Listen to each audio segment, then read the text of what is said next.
Agaseke k'amakuru mu karere ngapfunduriye muri Kongo Kinshasa. Umutwe wa M23 watangaje ko mu gitondo cyo kuwa gatatu umujyi wa Goma muri Kongo wagabweho igitero cya drone y'intambara mu gace gatuwe n'abasivile. Lawrence Kanyuka uvugira umutwe yavuze ko igitero cyishe abantu batatu barimo umukozi w'ubutabazi w'umunyamabanga w'umuryango mpuzamahanga utegamiye kuri leta. Nyuma mu butumwa yakize kuri X, Kanyuka yavuze ko umukozi wa UNICEF Umufaransa-kazi witwa Karine Bouisset yishwe n'igitero cy'iyo drone. Uruhare rw'ingabo za leta ntacyo ruratangaza kuri iki gitero cya mbere umezi menshi kuri uyu mujyi umaze umwaka ufashwe n'inyeshyamba za M23. Ibinyamakuru bimwe muri Kongo byavuze ko agace katewe n'iyo drone ari Karitsiye Himbi umujyaruguru ya Goma, kamwe mu duce twa mbere dukize tw'uyu mujyi bivuga ko dutuwe n'abantu bakomeye mu gisirikare na politiki. Amakuru atandukanye akomeje guturuka mu mujyi wa Goma aremeza ko igitero cya drone ingabo za leta ya Kongo Kinshasa zagabye mu mujyi wa Goma cyari kigambiriye barimo Joseph Kabila Kabange uhoze ari perezida wa Kongo. Mu masaha 11 n'igitondo cyo kuri wa gatatu nibwo Goma hagabwe igitero cya drone. Ni igitero cyagabwe mu gace kiganjemo ingo z'abaturage ka Himbi hafi y'icyaga cya Kivu. Abaturiye muri kariya gace bavuze ko mu rukerera bumvise turika inshuro ebyiri, bivuze ko drone yarashe muri kariya gace yarekuye ibisasu bibiri. Mu busanzwe mu gace ka Himbi habarizwa amazu asanzwe araye Olivier Lembe umugore wa Joseph Kabila Kabange. Amakuru ava ko mu gitondo cyo kuwa kabiri leta ya Kongo Kinshasa yakira amakuru y'uko Kabila bari muri kariya gace mbere yo gutegura huti igitero cyo kumwivugana. Kinshasa mu mwaka ushize yakatiye umunyapolitiki igihano cy'urupfu nyuma yo kubamya gukorana na M23 no kugambanira igihugu. Kiriya gitero kandi Kinshasa yagiteguye nyuma yo kumenya ko ubwirinzi bw'ikirere cya Goma butari gukora byuzuye. Biravugwa kandi ko mu kiriya gitero cyari kigambiriye harimo umuyobozi w'igisirikare cy'umutwe wa M23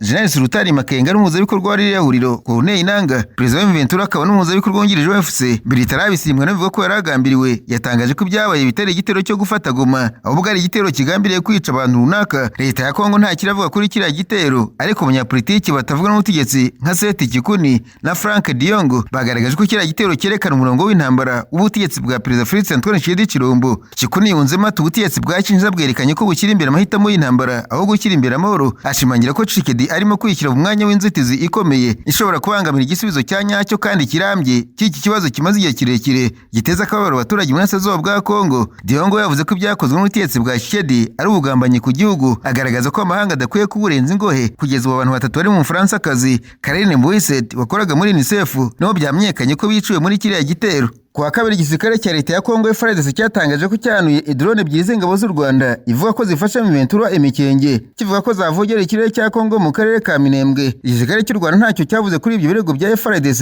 byaje nyuma y'ibitero bya drone za FARDC byavuzwe kuwa mbere kuri Minembwe Centre mu ntara y'Kivu y'Amajyepfo. Ikigo Akrede gikusanya amakuru ku makimbirane n'intambara kivuga ko mu kwezi gushize cyabaruye ibitero byinshi byo mu kirere kurusha ikindi gihe mbere muri Kongo Kinshasa. Akrede ivuga ko mu kwezi gushize FARDC yongereye ibitero byo mu kirere muri teritwari za na Fizi ni muri Kivu y'Amajyepfo ndetse n'Amazizi muri Kivu y'Amajyaruguru. Akredi ivuga ko M23 nayo mu kwezi gushize yakoze ibitero bya za drone kamikaze ku kigo y'indege cya Kisangani, aho uwo mutwe uvuga ko ibitero byo mu kirere bya FARDC ariho bitegurirwa kandi ari naho bituruka. Hagati aho umuryango mpuzamahanga uharanira uburenganzira bwa muntu Human Rights Watch watangaje ko muri Werurwe inzego z'umutekano za Kongo ziri nyuma y'ibikorwa byinshi byo kurigisa abantu Kinshasa, umurwa mukuru wa Kongo Kinshasa. Human Rights Watch ivuga ko yabaruye dosiye 17 z'abantu banyejwe ku gato cyangwa se babura irengero mu mwaka ushize, kandi wakiriye inkuru zizewe z'andi madosiye benshi muri abo bantu babura irengero babonetse akenshi mu mezi bafungiye mu kigo cy'igihugu gishinzwe umutekano wo kuri internet, barafashwe mu buryo butemewe bagafungwa na polisi y'igihugu cya Kongo Kinshasa ndetse n'abashinzwe umutekano wa Perezida wa Repubulika. Umuyobozi wa Human Rights Watch muri Afurika yose muje yavuze ati mu mwaka ushize inzego z'umutekano za Kongo zafashe rwishwa kandi zifunga abantu ku mpamvu z'ibinyoma mu murwa mukuru. Ati kenshi na kenshi ifatwa risa naho rishingiye kuri politiki cyangwa se rero abantu bakekwaho gushyigikira umutwe witwaje intwaro wigaruza uduce twinshi mu burasirazuba bwa Kongo. Hagati ya Nyakanga umwaka ushize na Werurwe uyu mwaka Human Rights Watch yagiranye ibiganiro n'abantu barenga 34 barimo 9 bahoze bafunzwe na CNC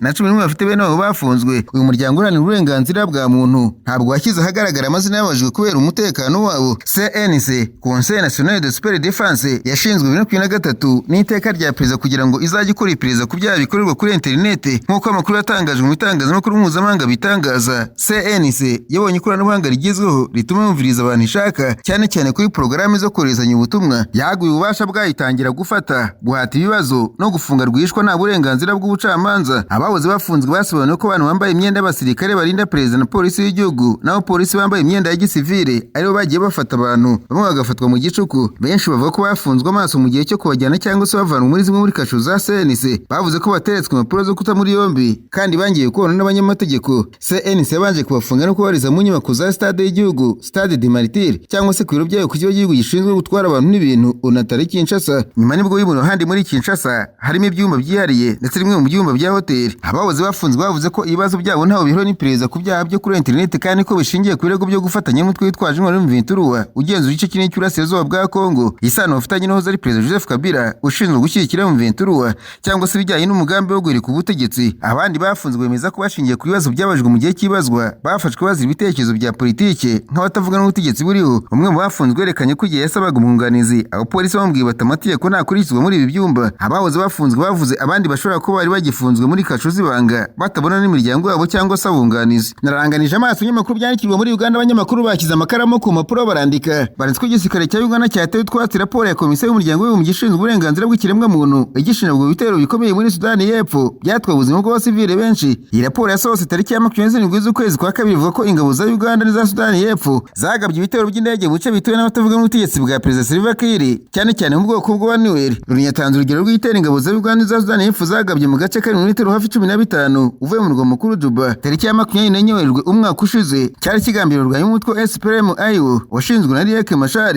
Igaragaza ko iki kirego cyari kibinyije amasezerano y'agayange yashyizweho umukono 2017 n'ay'amahoro yakurikiyeho 2018. Ikindi gitero ingabo za Uganda zishinjwa kugiramo uruhare ni icyagabwe ku bitaro by'umuryango w'abaganga batagira umupaka MSF, ku isoko no ku biro muri Centre Old Fangak tariki 3 Gicurasi umwaka ushize agapfa abantu 7 abandi 27 bagakomereka. Ku itariki ya 10 Werurwe umuvugizi w'agateganyo ingabo za Uganda Colonel Chris Magiza yatangaje ko abasirikare b'igihugu cyabo bakorera muri Sudani y'Epfo mu buryo bwemewe n'amategeko kandi ko mu mateka yabo batigeze bagaba igitero ku basivile. Colonel Magiza ati abaturage ba Sudani y'Epfo bishimiye ibikorwa bya UDPF muri iki gihugu byakumira imirwano ikaze muri Juba binahagarika ubugizi bwa nabi White Army yakoreraga abaturage. Uyu musirikare yatangaje ko Uganda ishyigikiye ibiganiro bya politiki bikomeje guhuza impande zishyamiranye muri Sudani y'Epfo kandi ko izakomeza gukumira ubugizi bwa nabi ibungabunga umutekano. Nkiri muri Uganda, guverinoma ya Uganda kuwa gatatu yakizagaragara urutonde rw'ibihugu birimo n'u Rwanda abaturage babyo bemerewe kwinjira muri Uganda bitabasabye kubanza kwaka visa. Ku ikubitiro uru rutonde rugaragaraho ibihugu hafi ya byose byo mu karere bagize umuryango w'ibihugu bya Afurika y'Iburasirazuba EAC: u Rwanda, Burundi, Kenya, Tanzania,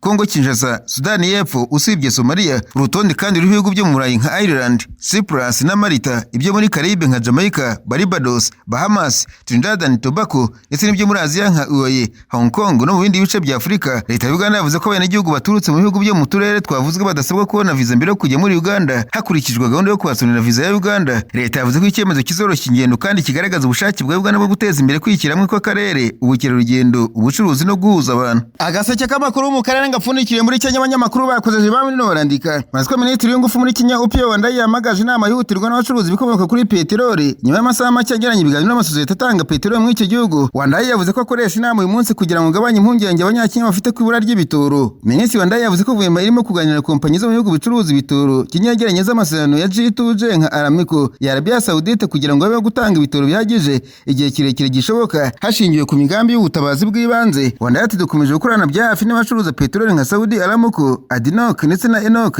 mu bijyanye na gahunda z'ibiza. Iba nyuma y'ikibazo cyavutse muri Burasirazuba bwo hagati y'uko Leta z'Ubumwe za Amerika na Israel bateye Iran bakica umuyobozi wayo w'ikirenga Ayatollah Ali Khamenei mu cyumweru gishize. Iran yakomeje kwiyimura kuri iki gikorwa igaba ibitero ku bihugu bituranye byo mu kigobe cy'inyanja bifitanye umubano na Leta z'Ubumwe za Amerika, inafunga umuhora wa Hormuz, inzira ikoreshwa mu gutanga 20% by'ibitoro ku isi. Mu mahanga mubwire ko Perezida Liban yasabye ko habaho ibiganiro bitaziguye na Israel nk'imwe mu nzira yo kurangiza amakimbirane akomeje kwiyongera hagati ya Hezbollah mu gihe anenga cyane itsinda rishyigikiwe na Iran kuba ryarakuriye igihugu mu ntambara yagutse mu karere. Umuvugizi wa Perezida w'iki gihugu Joseph Aoun yabwiye ikinyamakuru BBC ko Liban yiteguye kugirana ibiganiro na Israel ariko atari mu gihe igihugu kirimo ubwo bitero na Israel. Mu bwo yaganiraga n'abayobozi bakuru b'umuryango w'ubumwe bw'Uburayi kuwa mbere, Aoun yavuze ko cyavuze ari inzira igana ku migambi y'umutekano n'ituze ku mipaka yabo. Abategetsi ba Israel bagaragaje ibimenyetso bike byo gushyigikira ibiganiro kandi guverinoma ntabwo iragira icyo bivugaho. Aoun yavuze ko intambara yangije byinshi muri Liban, aho abantu barenga 700 bahunze barimo abana 200,000, abandi bantu 100 nabo bishwe mu bitero bya Israel mu minsi 9 ishize nk'uko umuryango w'ubumwe bivuga. Ati bamwe muri bari mu mihanda nta hantu ho kwikinga cyangwa se ibintu by'ibanze bafite. Hagati aho abantu bamaze kwicwa kuva intambara muri Iran itangiye kugeza ubu ngubu ni 132 nk'uko Leta ya Iran bitangaza. Umuvugizi wa Leta wa Iran Fatemeh Mohajerani yavuze ko muri bo harimo abagore 600 n'abana. Yavuze kandi ko mishwe harimo n'abaguye ku biro by'ubuvuzi byarashwe n'ibisasu bya Amerika na Israel. Umwe w'abagore uri Karaj mu mujyi uri hafi ya Tehran yabwiye BBC ko uyu munsi habaye ibitero bikomeye, abona ko ari byo bikaze cyane kurusha ibindi byose kuva intambara yatangira. Amerika na Israel bashinja igisirikare cya Iran gukorera mu bice by'abasivile. Tukiye muri iyi ntambara kandi Leta ya Australia yatangaje ko mu bantu babiri bo mu itsinda ry'umupira w'amaguru Iran bari bemeye kuguma mu icyo gihugu yisubiyeho. Minisitiri ushinzwe abinjira n'abasohoka ukomoka wa Australia yabwiye inteko ishinga amategeko kuwa gatatu ati umwe muri abo babiri bari bafatiye mu cyo kuguma hano ejo nijoro amaze kuvugana nabo mu bakinnyi bari bamaze gutaha yahinduye icyemezo cye. Abo bantu babiri umwe ni umukinnyi undi ni umwe bari bashinzwe gufasha ikipe bayiherekeje. Mbere bari bongeye guhura n'abandi bakinnyi batanu bari bahawe viza zo kuguma muri Australia kubera impungenge z'umutekano wabo. Abandi bakinnyi basigaye muri Iran bavuye muri Australia ku mugoroba kuwa kabiri nyuma y'iminsi ibiri ikipe yabo isezerewe mu gikombe cya Aziya cyangwa se Asian Cup. Minisitiri Buruk ati muri Australia abantu bafite uburenganzira bwo guhindura icyemezo cyabo kuba impamvu yatumye afata icyo cyemezo. Yanavuze ko abatetsi bagenzuye ko umuntu yafashe icyemezo ku giti cyabo mubaza niba nta gitutu yashyizweho ngo afate indege agende. Bamwe bagize itsinda ry'umupira w'amaguru rya Iran bahuhungire kubera impungenge z'umutekano wabo nyuma y'uko batigeze baririmba indirimbo y'uburezi igihugu cyabo mbere y'umukino bakinnye na Korea y'Epfo mu cyumweru gishize. Minisitiri Buruk yavuze ko abagore bose bahisemo kuguma muri Australia dosiye zabo zizihutishwa bagahabwa uburenganzira bwo gutura burundu cyangwa se permanent residence. Ubwo ariko kandi igisirikare cya Israel cyavuze ko cyatangiye icyiciro gishya cy'ibitero ku bantu banyuranye mu murwa mukuru Tehran wa Iran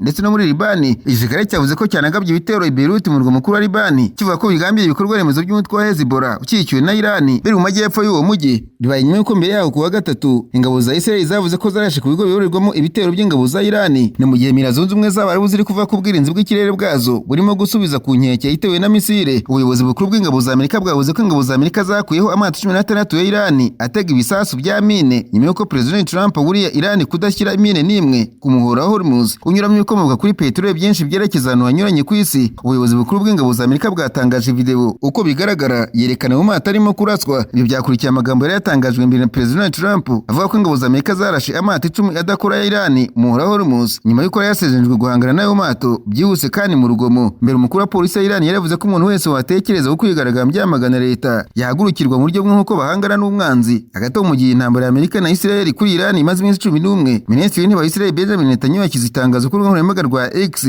yanikira abaturage ba Iran abasaba guhirika ubutegetsi bwa Ayatollah no kubona ubwisanzure bwabo. Naho kandi ibicuruzwa Ubushinwa bwohereza mu mahanga byarazamutse cyane mu mezi abiri ya mbere y'umwaka nubwo hari umwuka mubi mu bucuruzi hagati y'Ubushinwa na Amerika. Imibare ya leta yerekana ko ibicuruzwa Ubushinwa bwohereza mu mahanga yazamutse karenga 20% muri Mutarama na Gashyantare w'umwaka, ibintu bye kubya hafi gatatu ugeranije nuko abahanga mu bukungu bari babyiteze. Bibeshyira igihugu mu nzira yo kurenga inyungu y'ubucuruzi ya buri mwaka yaciye umuhigo rero yagezeho umwaka ushize. Bitangajwe mu gihe biteganyije ko Perezida wa Amerika Donald Trump akora uruzinduko mu Bushinwa mu ntangiriro z'ukwezi kwa kane kugira ngo na mugenzi w'Ubushinwa Xi Jinping. Igihugu cya kabiri mu bukungu ku isi gicungira cyane kubyorezwa mu mahanga ari kugira ngo ibibazo byinshi biri mu buke bw'amafaranga y'abaguzi, igabanuka ry'abaturage ndetse n'ikibazo ku isoko ry'imitungo. Beijing ikunze guhuriza hamwe umubare w'ibicuruzwa by'ukwezi kwa mbere n'ukwa kabiri kugira ngo bihuze n'imihango y'umwaka mushya y'Abashinwa Lunar New Year, kuko uwo munsi uba ku matariki atandukanye buri mwaka. Ibyo Ubushinwa bwohereza hanze byongerewe no gukererwa cyane kw'ibikoresho by'ikoranabuhanga ndetse n'ibikomoka ku buhinzi n'ibikorerwa mu nganda nabyo byarazamutse. Mbabwire kandi ko Perezida wa Leta Zunze Ubumwe za Amerika Donald Trump ashaka kwiyomekaho Canada yavuze Minisitiri w'Intebe wayo Mark Carney ari guverineri w'ahazaza w'igihugu cye.